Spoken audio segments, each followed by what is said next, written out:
Energy. What is energy?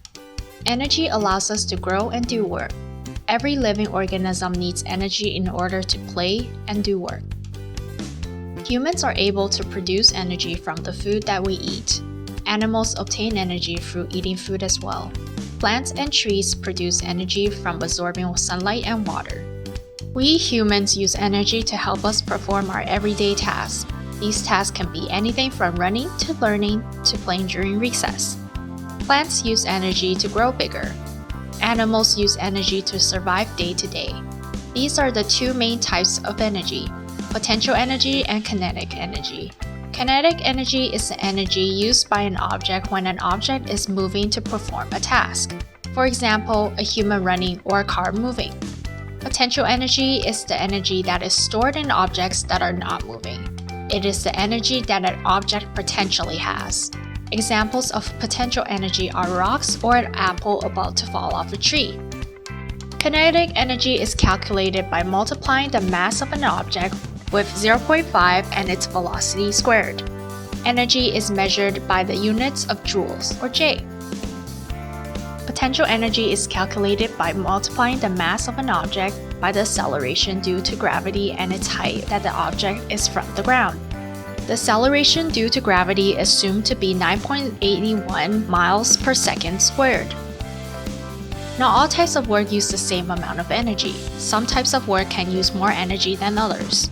We can refer to work anytime when a force acts upon an object, resulting in an object moving some distances. A distance is considered to be a push or pull. An example of work is when a person pushes a shopping cart, resulting in it moving from its original position.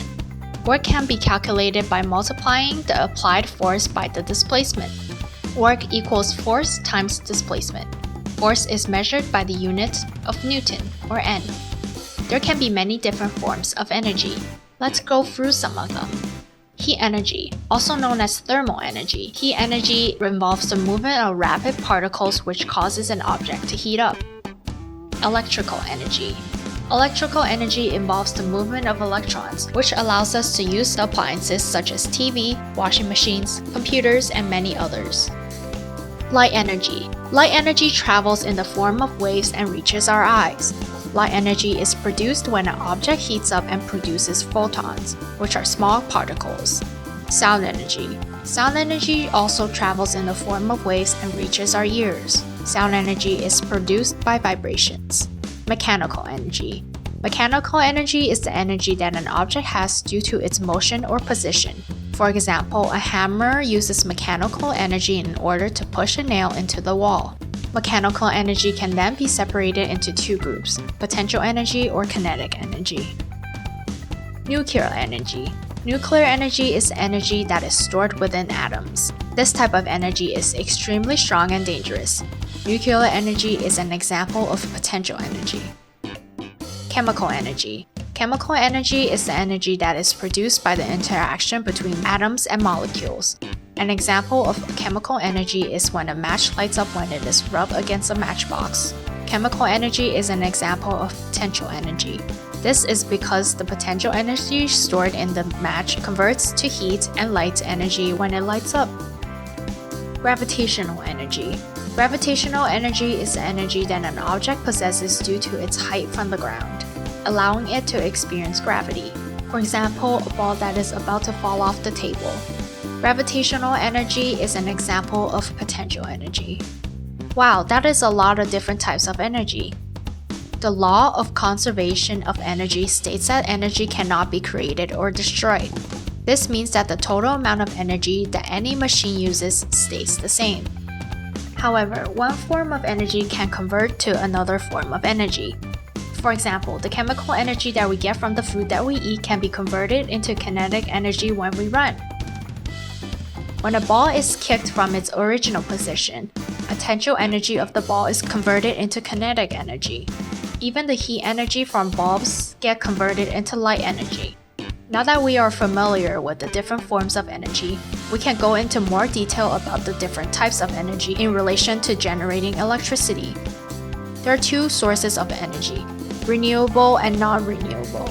Let us start with renewable energies. These type of energy can be replenished or replaced as they are getting used. Hydroelectricity. Hydroelectricity is created from the energy of flowing water in dams and waterfalls.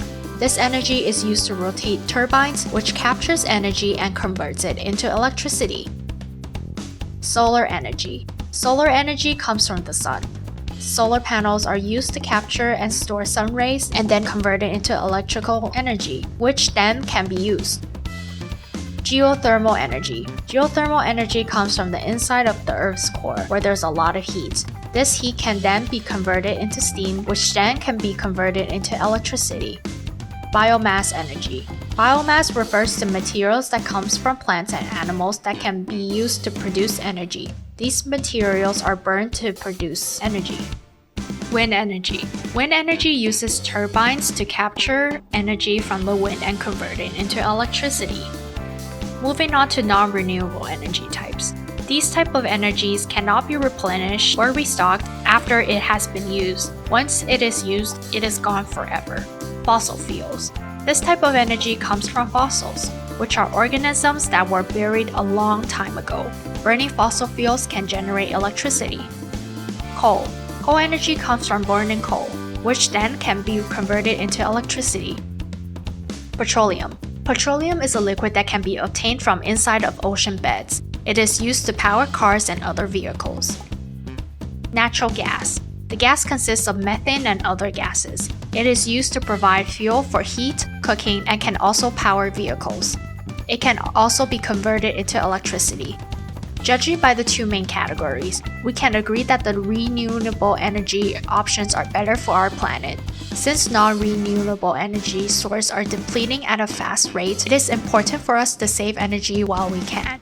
We should all learn to be energy efficient and make smart decisions so we are bettering our planet. Like what you've learned? Be sure to leave a like and subscribe for more future content.